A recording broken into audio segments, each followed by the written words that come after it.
Welcome to the RideNow compound here at Hog Waller Mud Park.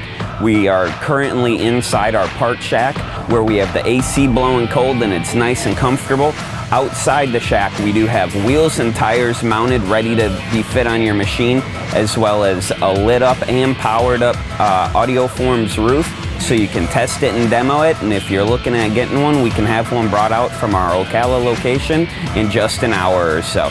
We also have light bars and light whips that are lit up and ready for you to test out. We have those in stock here in our facility, and you can take those with you right away today.